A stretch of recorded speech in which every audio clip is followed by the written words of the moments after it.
Hey everybody, it's Damian from Guitar Journey once again, and today I just want to offer you a little bit of advice in case you're in the earlier stages of learning guitar and maybe you're confused with what you should be practicing, how you should be practicing, on what you should be focusing. You know, there's so much information out there. There's books, there's magazines, there's YouTube videos, tons and tons of resources. And honestly, sometimes it just seems like we have kind of information overload. And unfortunately, as much information as there is, some of it's maybe not the best information. And, you know, to be candid, even among the really good information, it might not be the right information for you at this point in your journey. So I'm going to clarify today, I'm going to try to clarify anyways, what you should be focusing on, and also a couple of things you should be avoiding. Now, one quick point. This video is geared towards people more or less in the beginning stages, but honestly, what does that actually mean? A beginner could be somebody who's just picking up the guitar, or honestly, it could be somebody who's been playing for a year or so. I'm not going to put a timetable in place because, you know, somebody could be at a certain point after playing for 6 months, and another person might take 9 months or longer to reach that very same point. And then another person could come along and get to that certain point after maybe just 3 or 4 months. Everybody learns differently, and that's okay. Wherever you are on your journey, if you're approximately in the beginning stages, I want to suggest that there are certain things you should focus on, okay? As I said, one more time, I'm emphasizing it, I'm repeating it because it's very important. Everybody learns differently. So you're going to learn at your own pace, whatever that happens to be, okay?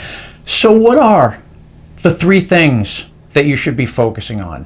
First, I want you to focus on learning your basic open chords. You know, that's going to be like E minor, A major, like that, okay?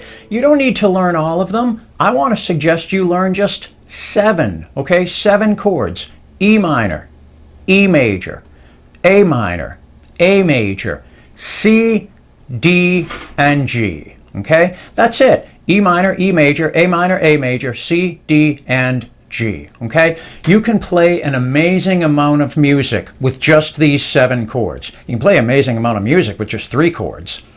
7's overkill in a sense.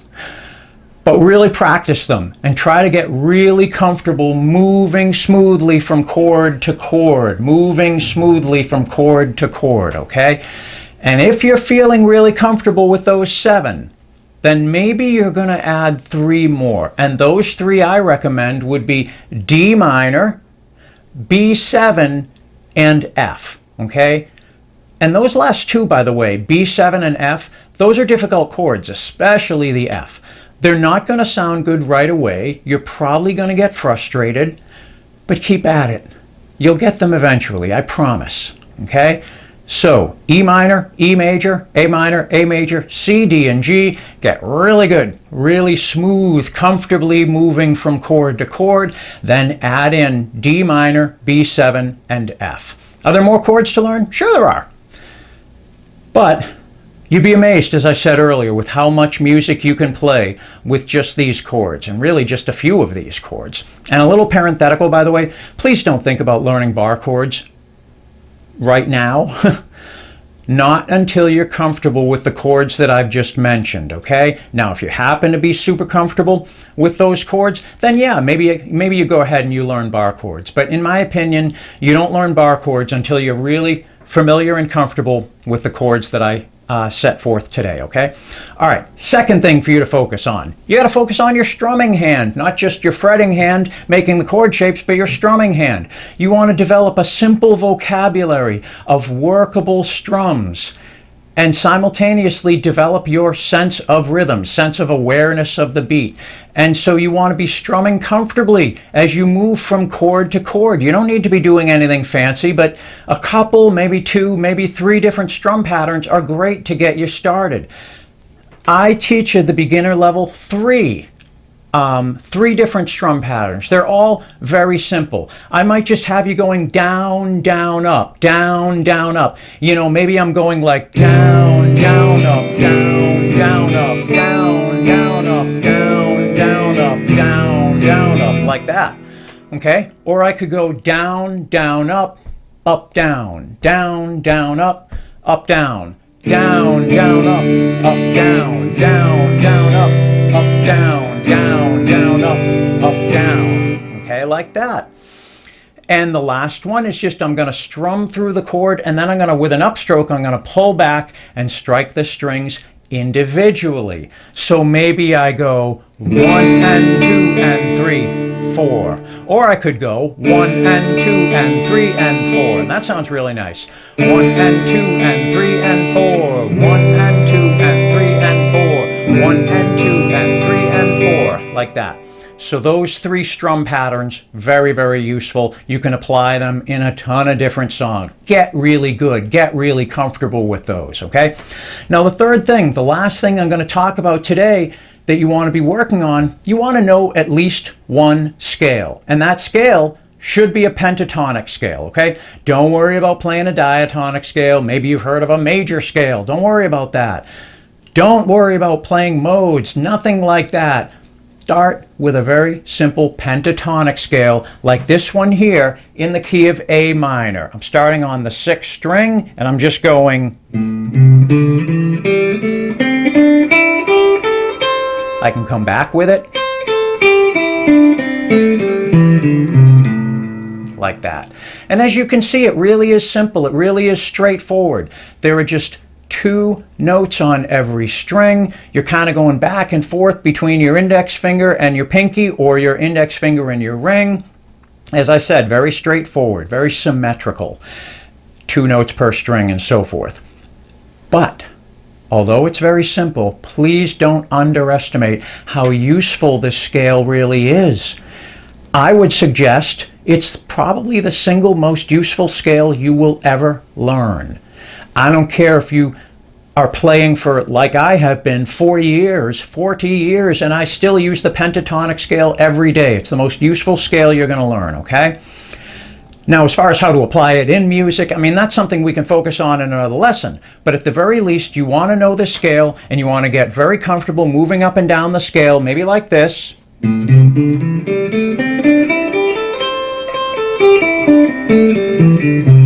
Like that. And if you get comfortable picking every note, as I just did there, I was alternate picking, by the way, down, up, down, up, down, up. You can add hammer-ons and pull-offs to the scale like this. I'm going to downward stroke. I'm going to strike the index finger note and then hammer on with either my ring or my pinky. Coming back, I'm going to strike the ring or the pinky note as appropriate and pull off to my index finger note. Okay, get good at that as well, okay? And honestly, if you do those 3 things,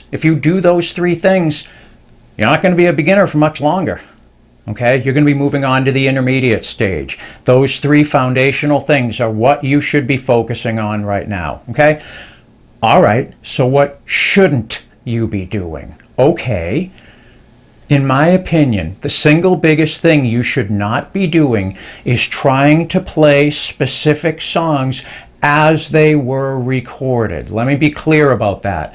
Please do not try to play a song that you've heard and try to do note for note what's done on the recording, okay? Whatever the song is, it's totally cool to look up the chords, maybe on ultimateguitar.com, some website like that, and you can just kind of strum through the chords using your own simple strum pattern, like one of the ones that I mentioned earlier. That's a great thing to do, and it's a lot of fun.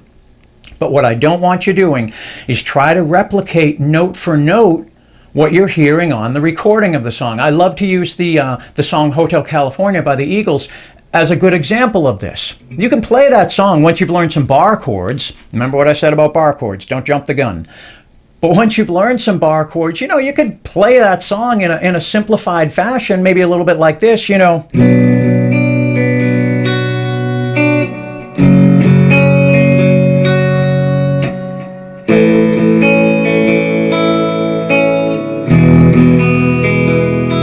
and so on and so forth through the chord sequence.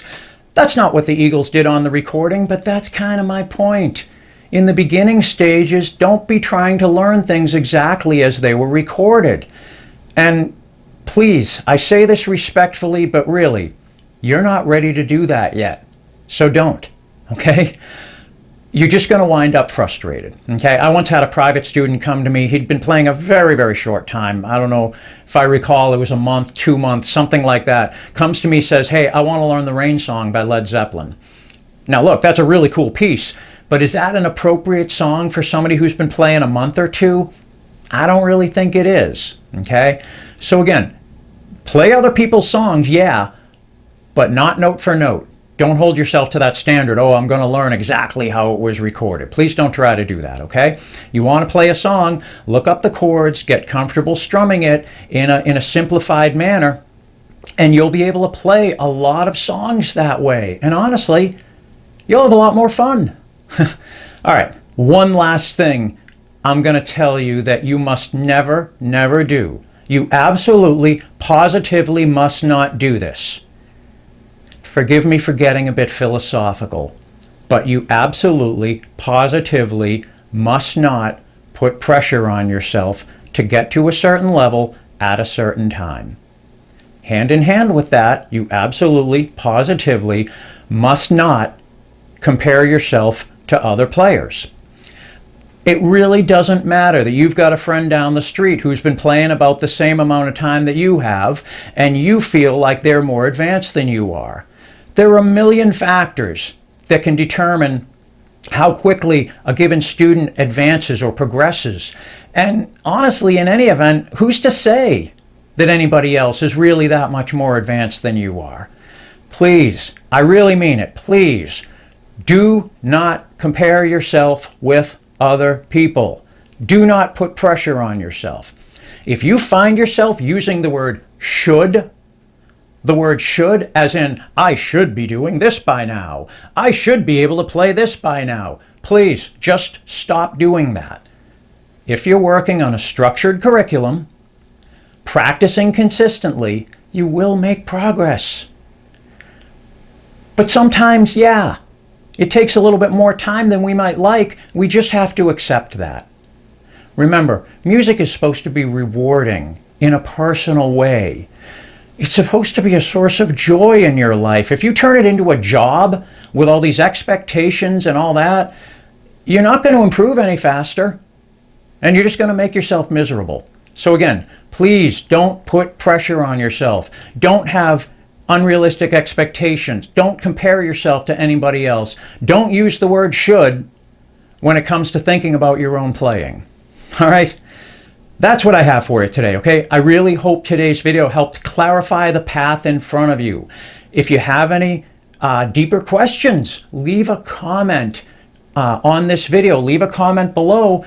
I'll be very happy to answer it, okay? And I can pretty much promise you that there are many, many other guitar players out there who are wanting to ask the very same question. So you'll be doing all of us a favor by leaving your question in the comments below so that I can answer it, all right? Other than that, please hit the subscribe button. There is a ton of content here on the Guitar Journey channel, and there is a ton more content coming all the time. We're building a community here. I would love to have you along for this awesome guitar journey, okay? Thanks so much. Have a great day.